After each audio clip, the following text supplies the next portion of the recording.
Welcome back to A Celtic State of Mind. I'm Paul John Dykes, and it's a full house on this Saturday afternoon. I'm joined by Kevin McCluskey, who's dialing in from Hungary. We've got Sean Connolly dialing in a back of 10 from Australia, and Lawrence Connolly also dialing in from, where are you again? I keep forgetting, Uddingston? Is that right? No. Even closer to Celtic Park, Rutherglen. Rutherglen. Right, there we go. We're international, we're continental. Celtic are up against Hibs. We know that in the early kick-off, Motherwell, they did okay, I think, for a spell in that game, but Rangers came out 4-2 winners. I've just been informed that there's a dodgy red card. What a surprise that is, a dodgy sending off. But we'll concentrate on Celtic. Before we do all that, obviously the big story yesterday, guys, was around what's going to be happening for the last two Glasgow derbies of the season in relation to ticketing.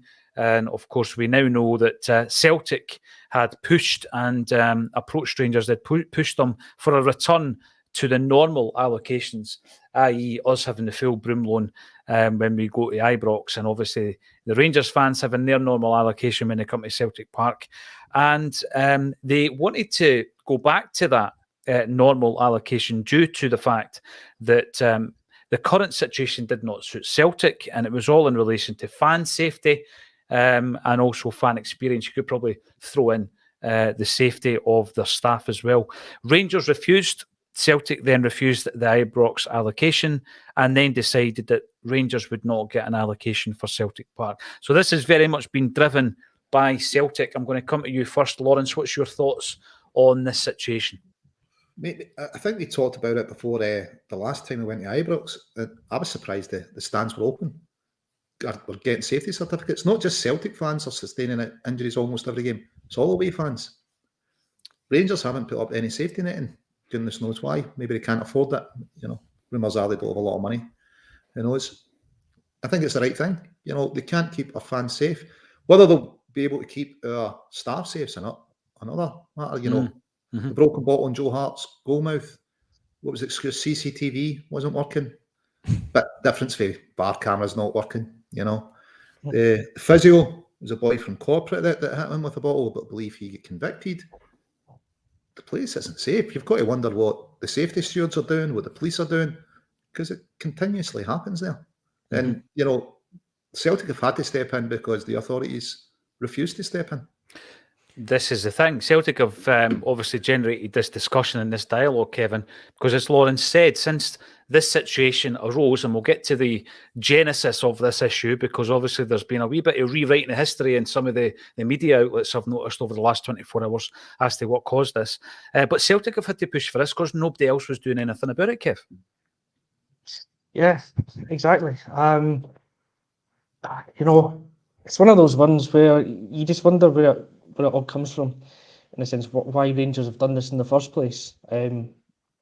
Probably because, they didn't want so many of our fans in there, as we were giving them such a hiding every time we went there. They wanted to try and limit that atmosphere, limit the Celtic crowd that was there, the encouragement that we can give the team. But all they've done is they've just served to kind of devalue the game, because it's the biggest game in Scottish football. It's one of the biggest games in British and European football. And what makes it the spectacle that it is having a full house and having a full kind of complement of away fans. And that goes for the game at Celtic Park as well. You need both sets of fans in there really to give the game justice, really, for what it is. They had COVID, I think, as the excuse that they could continue to deny Celtic fans the access to the game afterwards. But really, now you've got to go back to something of the norm. You've got to raise the spectacle of the game again, bring it back to its kind of proper standing, get everyone in there. But as Lawrence says, at the time we're going there just now, our safety is not guaranteed. The safety of the fans, the safety of the players, the safety of our staff isn't guaranteed. And the only one that is bringing this to the attention of the public really is Celtic. It's not really being covered in the media, and when it is, it's the usual lumping both clubs in the same bracket. Mm-hmm. It's always the same way. It's never actually reported fairly, because the media view of reporting fairly is Celtic and Rangers are doing this. But no, it's not. Safety of Rangers fans and staff is assured when they come to Celtic Park. It's not the other way around. We're raising that as an issue, and we're trying to do something that's good for Scottish football, but it just seems to be kind of thrown back in our face. Yeah, you're right. I mean, see, when you look at the situation with regards to what Kev said there, and I'm going to come to you, Sean, about the headline derby, certainly in Scottish football, but for years people have been flogging it as one of the biggest derbies on the planet. Is it still as a high billing as that in your view, Sean, with regards to the way that the fans obviously being absent? And we know they're going to be completely absent, but the way that the fans have been treated by, let's not beat around the bush. It started off with Rangers cutting our allocation for whatever reason they felt necessary. That's what started the ball rolling on this, and Celtic had to respond. Has that affected the fixture for you, Sean? A couple of points here. Hopefully, I remember them. I still think it is a big derby. I actually think maybe even more so. I've been here in Australia for 6 years, and I'm always pretty much, because I'm not going to get jumped in the street, I pretty much always cut about in one of my many Celtic jerseys.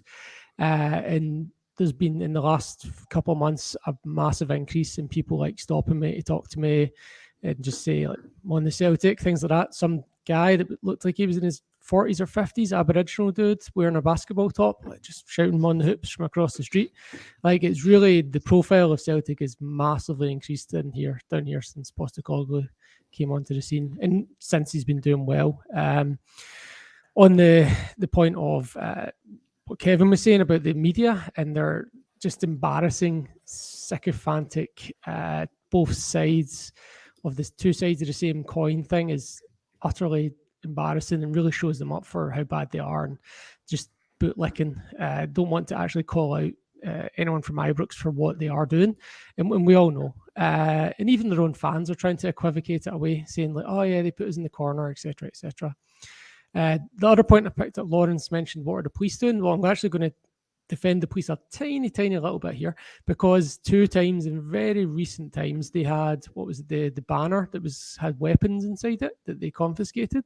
Yeah, and then they also found weapons inside the bins as well after they'd let them in for a tifo. So the police are doing something. They are finding weapons that the Sevco fans are sneaking in, or proactively sneaking in. Mm-hmm. Aye, you're right there. You're absolutely right. And, you know, the other thing I would consider, and I'll ask you this one, Lawrence, because obviously we're thinking about fan experience, fan safety, of course. What do you think Ange and the players want when they go to Ibrox? They want us there. They want our support, surely. Yeah, and even in reduced numbers. Look, they know they're going to lose the majority of the games. With a bigger, better, more well-run club, season in season, we have more finance in them. So they know that they're going to lose the majority of this new derby. So they've got to try and tilt the playing field. They know that they're unlikely to win at Celtic Park. If they can tilt the playing field, you know, towards them, even more so than it's tilted structurally in Scotland, yeah, they will. And I think that's part of it, to try and take away the backing that Celtic fans give. Is this new derby still one of the biggest derbies in world football? Certainly doesn't have the history of like a River Plate or you know, a Barcelona, Real Madrid. It's kind of, you know, it's a new derby. It's 11, 12 years old. Is it the same as old one? Probably Sorry, not. I told you to just to back you up there, Lawrence. Enjoy it. Yeah. It's probably not. You know, I mean, it's been a lot easier, hasn't it? Definitely. One used to be more competitive when they were, you know, they know what they had to do to be competitive, but it was more competitive then. But yeah, I'd imagine that the Celtic players and Ange would love the Celtic fans to be there in numbers. But I think the first thing they would love is to be guaranteed safety. No, you're right. Scott Brown was attacked on the park. Joe Hart, glass bottles thrown at him. Lee Griffiths, batteries thrown at him. You know, it's been happening for years at that stadium. There doesn't seem to be too much happening to it, or way of sanctions coming down for the football authorities either. No. Scott Brown was attacked on the pitch as well. I know, it was terrible. It was shocking. And when a Celtic player went over to defend him, he was held back by the referee, which was even worse. What about a full Celtic Park, like the February game where we beat them 3-0 last year? There was something a bit special about that atmosphere that night. It was an incredible atmosphere. It was full of Celtic fans, Kevin. That's what we're going to be looking at now, because that's the way that, it's going to be set up for our next home game against Rangers. It was a special atmosphere. So on the one hand, you talk about what, the opposing fans bring to this as a derby and a spectacle and something that the, Scottish football can try and sell to broadcasters and sponsors. But on the other hand, that's one of the most enjoyable experiences I've ever had supporting Celtic when we beat them 3-0 that night. So what's the balance for you? You're quite happy that it's going to be all Celtic fans at the next home fixture? I think that's the flip side to this one, isn't it? Because, personally, I don't want it to be all Celtic fans just at that game. I'd love it to go back to the way it was, where you had that proper atmosphere, the big game atmosphere. You've got the opposition fans in there as well, because it creates, for me, I'll use the word again, it just creates a better atmosphere when you've got both sets of fans in there, giving it their all. And I say that because I want it to be the other way when we go to Ibrox. And as I say, we've got, 5,000 or 7,000 fans in there behind the broom lawn, and you're kind of sucking the ball into the back of the net. It encourages the players, it drives them on. But yeah, the flip side is, and this is where Rangers have just gone and shot themselves in the foot, is that the next game's at Celtic Park, and you're going to have 60,000 Celtic fans there. And that atmosphere is going to be so intimidating for them, for that lot of players, that I don't think have got the character and the backbone to stand up to it. And they didn't the last time. They didn't in last February in the 3-0 game. I don't think the team from Rangers' side has changed and evolved that much that they're mentally stronger to go and face 60,000 Celtic fans and take us on. I think we have improved mentally yet further. And we were able to cope with the pressure of it being all Celtic fans in the stadium that day. Mm-hmm. And we'll be able to do it again when the next game comes around. So, bring it on, in the sense that we're going to have a full Celtic Park of Celtic fans. I think should make the game slightly easier for us. I'd prefer it if there were Rangers fans in there as well, and they'd get to see a really good team go and thump their team in that game. But, it is what it is. We'll beat them whether we've got a full stadium of Celtic fans or whether it's at Ibrox and it's all Rangers fans. That team, with the mentality and the way that they play, you're just so confident they'll go and win regardless. One thing I'm confident of is that if both sets of fans decide to do a full stadium tifo in the remaining two fixtures, that the Celtic Park one will definitely look better. Lawrence, Lawrence, what about yourself? What's your thoughts here? Because it was a special atmosphere that night. I mean, I took someone along for their first ever game that night at Celtic Park, and I probably spoiled them a wee bit by doing that, because they're not going to see many nights like that. Yeah, that was cracking atmosphere. But just in the tifos, I suppose it depends whether you're looking through a kaleidoscope or not. Maybe they'll make sense through a kaleidoscope. Mm-hmm. It's kind of a bit strange, isn't it? Yeah, listen, that was a cracking atmosphere. Say for going to the games as well. For me, and I think probably for speaking to former players, it's better the old way, the way the original derby was. That's better. Can it be allowed to continue while a fan safety is at risk? No, it can't. Should it be down to Celtic to have to move to this? The authorities should be moving to protect fans, not Celtic. Yeah. Have Rangers scored an own goal? We're going to play them, beat them at Celtic Park before the Cup semi. If we destroy them 3 or 4-0 at Celtic Park, it sets us up nice for the semi-final against them. But it's a ridiculous situation again, and it's came about because the authorities refused to act. And it's not just Celtic fans that suffer this. Hibs fans, Aberdeen fans, Motherwell fans suffer it going to Ibrox. Mm-hmm. Authorities are refusing to act, and it's a application of their duties. It's ridiculous. Sean, you were going to come in there. Yeah, I was just going to make a point that we're talking about this being ruining the atmosphere, which it does for TV, but this Celtic and whatever Glasgow team derby atmosphere has always been a unique thing, and not what you would call the best atmosphere. I mean, it's widely recognised that the best atmosphere you can experience is Celtic Park on a European night, on a big European night, and that's renowned around Europe. I wasn't really allowed to go to a Celtic Rangers game until I was about 15, 14, I think. And I'd obviously been to about 50 or 60 games by that point. And when I walked in, before I even got to my seat, it's like 20 minutes before kickoff, and you can just smell it, like just hits you like a wall, like this different poisonous atmosphere. And it's something like I'd never didn't expect and never experienced before. So to say it's unique, yes. To say it's brilliant, the best, a great thing, I'm not going to give it that credit. So I think from our perspective, it will be a better atmosphere having just Celtic fans, and I mean better, literally. Oh yeah, aye, absolutely. And as Lauren says, we give them a tanking hopefully at home, and it sets us up nicely. Before we go to some of the comments here, you may or may not have attended an event in Glasgow during the week featuring the one and only Snoop Doggy Dogg, now known as Snoop Dogg. Some tremendous pictures of him after the gig, wearing the green and white hoops. We all know he's a big fan.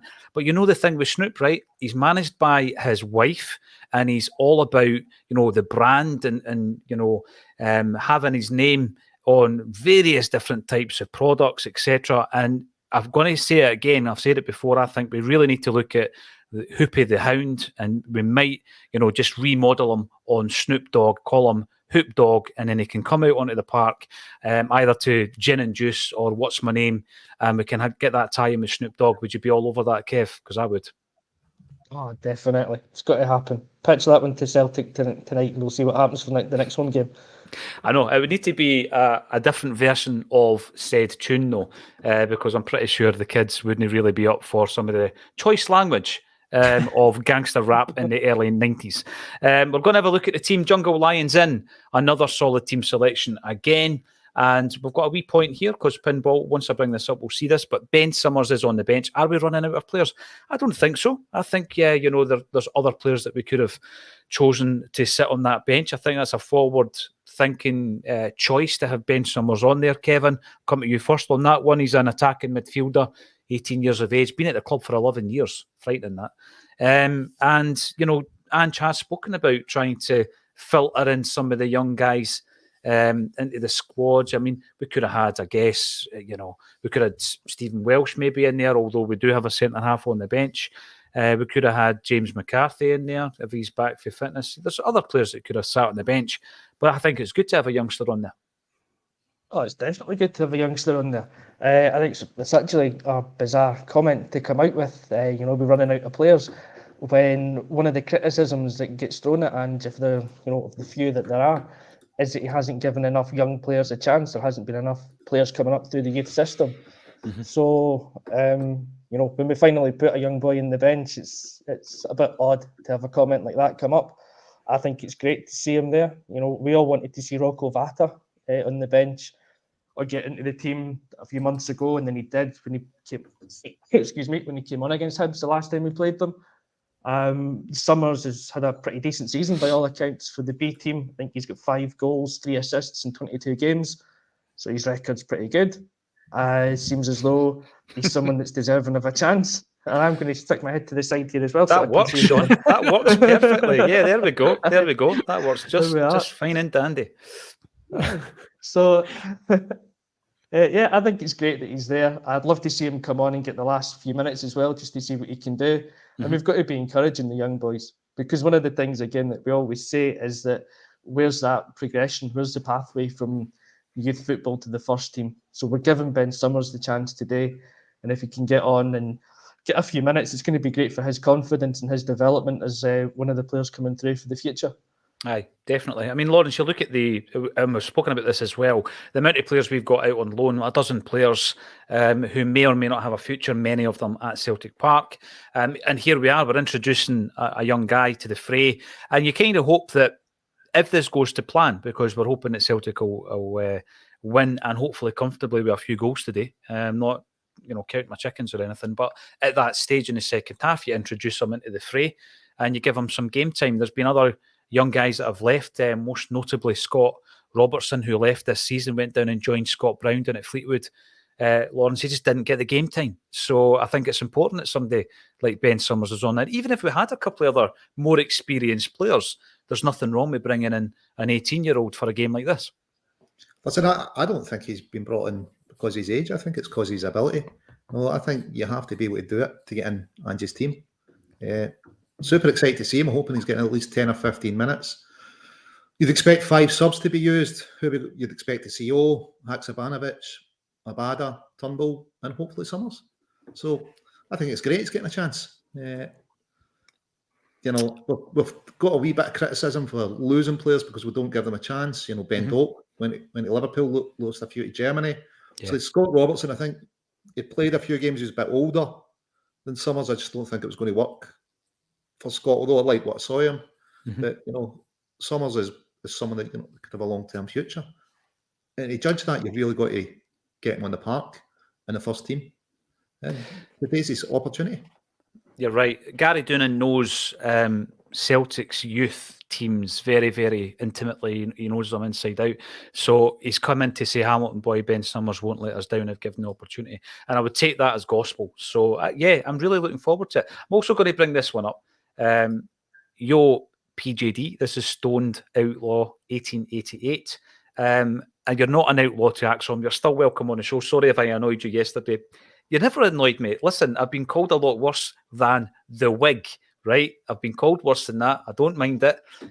Keep them coming. And obviously, when we've got new faces on the show, I'm pretty sure everybody eventually will have a nickname here and there. So welcome back. There's not an issue with that. Paul Campbell, hail from Dusseldorf. We do have a couple of our Dutch friends over from Rotterdam who will be guests of Acsom. And thanks to Big John McLaughlin for helping us out as well last night, making sure that the tickets got there. And the urban culture would like to see Glasgow Celtic win today. Absolutely. I think you share the sentiments of just about all of us in relation to that as well. So thanks everybody for getting involved in the chat. There's a couple of things I would like to talk about this team, which is making Sean Conley change his position slightly on the bottom of the screen, but it's working just fine. Let's run through that team then. That defence, obviously, leading up to the game, we were wondering whether the likes of Starfelt and Taylor would make it. They have. If they hadn't, I think you would have seen the importance of both players, but I'm quite confident on the bench with regards to Kobayashi, for example. Sean, I'll come to you. You know, I know we've not seen a great deal of him, but from what I have seen, I think he's come through the test so far. But, you know, Starfelt and Taylor are first names on that team sheet. And I think people go on about Ange not having a starting 11 or a best 11. The first 5 names on that team sheet are first picks every single week. That's my view on it anyway. Would you agree with that, Sean? I'd say the first 6 on the team sheet, but yeah. I totally agree. Whenever we're doing our match preview in Celtic Down Under, it's just like, yep, first 6, or did we just say the back 6 unchanged? And it's, it's going to be your back 4, Hart and McGregor, just always going to be there. And then you're just debating the other positions. And that the front 5 after them, it's not just because of, like, they're the 5 that get substituted in a game without injuries. It's the front, that bottom 5 that are the ones that change every game, and they'll be the ones that get rotated as well based on form and tiredness or whatever. The only other position that gets rotated is when you have midweek game, the fullbacks get rotated. That's the only other thing. Ange is very consistent with those sort of things. So no real surprises. The only thing that's changing the lineup from the cup final really is injuries at the moment, with Moy being out injured. But O'Reilly's done really well in the last couple of games, so hopefully he turns it on again today. Yeah, I mean, I was reading through the week there, some of the comments in and around the international selections, Kev, and obviously Carter Vickers, his American boss, has come out and spoke about how they've been liaising with teams and making a decision based on what's better, what's best for the team and the player. So you're not that concerned that Carter Vickers hasn't been selected for the USA. There was loads of talk around, obviously, the omissions of the featured Hatate as well as Kyogo.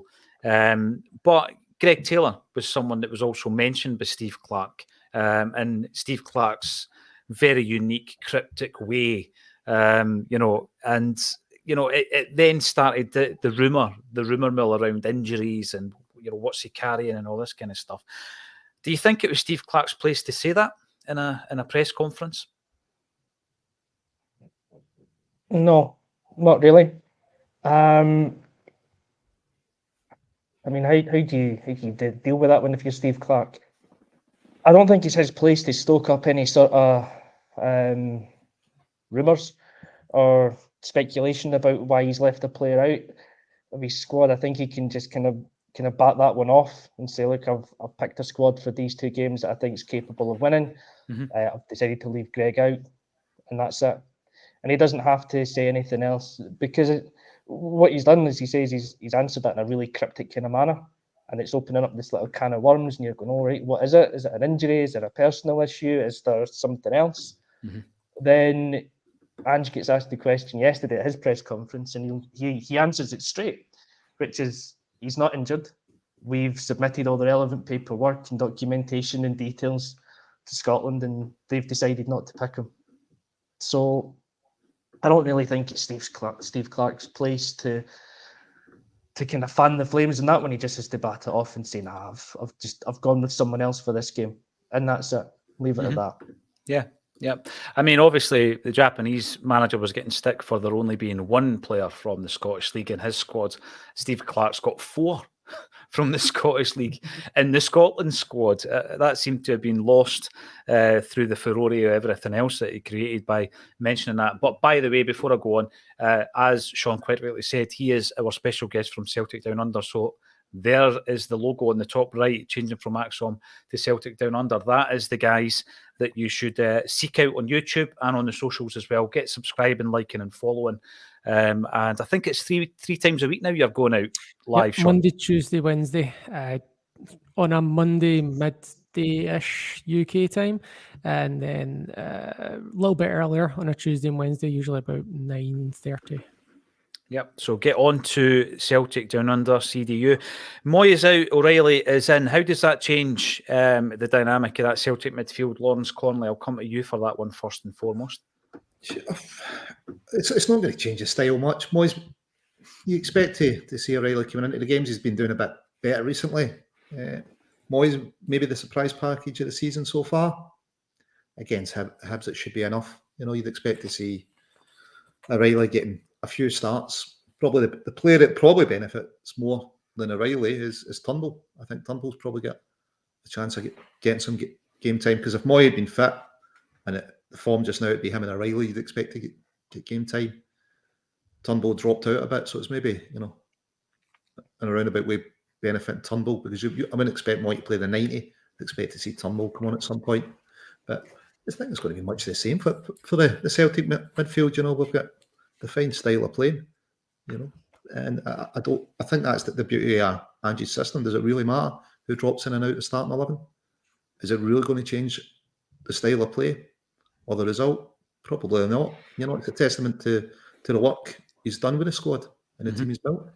Yeah, I mean, when you mentioned Turnbull there, I was thinking where we sit with David Turnbull. He done really well, Kevin. He made a right good impact on 4 substitute appearances. He then comes on and gets a start and didn't do so well. The same kind of thing has befallen the likes of Haksabanovic and Abada. Real good impact from the bench, then they get a start and they don't make the same impact. I mean, Turnbull sometimes cuts a bit of a frustrated figure when he's warming up and when he's on the bench. Do you think he'll get some game time today? You would expect maybe the last 20, 30 minutes, eh? Well, I'm not so sure because I think he's put Summers on the bench for a reason. I think they play a similar position, both at kind of attacking midfield position. So you never know. If this game's going pretty well, if you've got a 2-3 goal advantage with 20, 30 minutes to go, you might look to put Summers on actually and give him the chance. So adversely, it wouldn't improve Turnbull's chances of getting a game.